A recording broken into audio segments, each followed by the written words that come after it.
Ouch. Ay, back job to.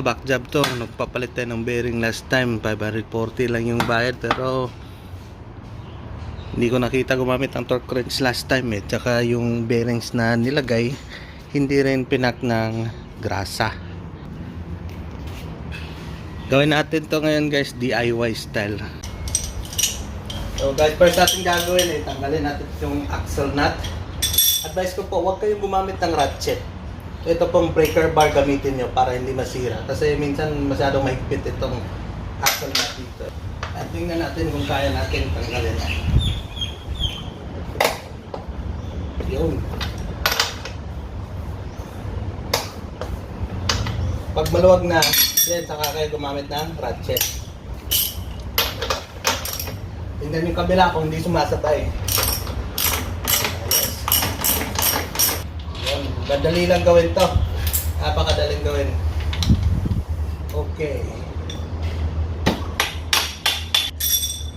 So dito, ito yung atake natin. Kaya gawin natin, iangat natin konti yung gulong. Ipit nyo lang yung paa nyo dyan sa ilalim para maangat itong gulong, para hindi siya masyadong mabigat. Kaya kamayan, no? Dry na dry, walang bakas ng grasa. Dapat at least yung sa loob may konting grasa. Yan, tanggal na po. Hindi naman tayo maarte, gamit tayo ng kamay, kahit na marumihan kayo, walang problema yan. At pwede nyo nang hatakin yung gulong, pero tignan nyo dito sa kabila. Huwag nyo bastang hatakin to kasi yung brake caliper, mahirapan kayo dito. So, tilt konti ng sideways. Yan. Saka sabay hatak konti at just get it out of the way. Dahan-dahan para walang gasgas sa rim. Okay, yan. Ito dito guys, may plate number tayo, kaya konting tilt pa sideways and then hatak. Ayan. Okay, tingnan natin yung bearing ngayon. Yung maingay talaga is both sides. Itong spacer niya, bushing. Yung bearing seal. Ala. Ay. Tingnan nyo. Importante mag-gloves. Tutusok tayo ng metal shard. Nako. Ito kaya itsura nito sa loob. Tanggalin muna natin to. Oops. Ito isang bearing, tatlong bearing to eh.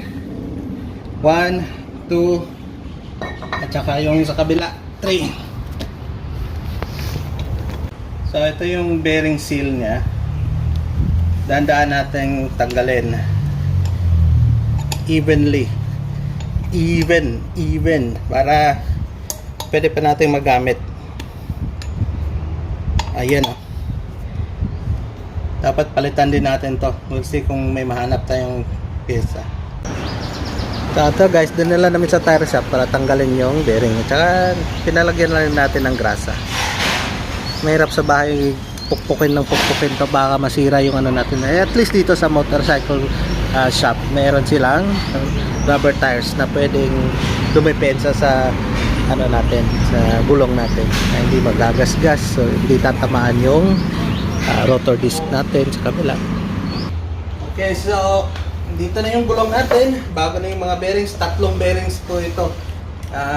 Pinalitan natin tatlong bearings. Isa dito sa may sprocket. Ito dito may bearing. Ito yung mas malaking bearing. At dito sa right side at sa kabila din meron tayong isang bearing. Ginamit po natin yung old seal, bearing seal. Hindi tayo nakahanap ng replacement. Kaya ayun. Kabila. Okay, slide forward. Ngayon medyo nakapasok na siya. Siguraduhin natin na yung caliper ay pasok. Ayan pasok nyo muna yan. Tapos slide ng konti doon. Yan, siguradong ito naka na sa swing arm, and then nakapasok na rin sa rotor disc.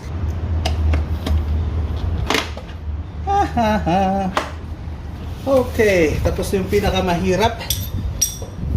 Next step is ito na ito. Yun na.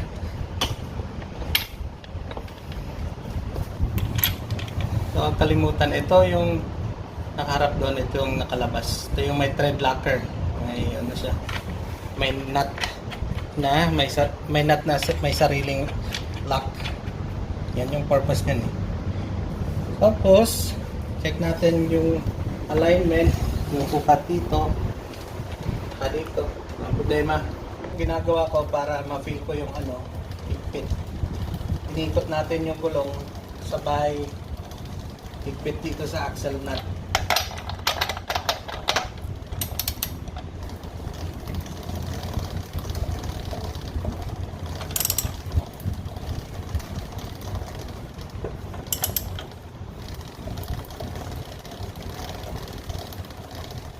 Ayan.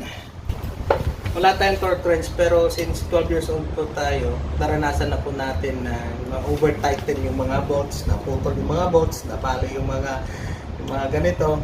Kaya by feel na lang, confident po tayo na gawin to kahit wala tayong torque wrench. Okay, so napakadali guys. Shoutout nga pala sa sponsor natin, J3S Travel and Tours. Maraming salamat, Boss Jovic, for helping me out fix this bike. And then since ginalaw natin to, adjust natin din yung brake ko. Okay, yun. Okay. Now everything's back to normal. Right ulit po tayo. See you on the road.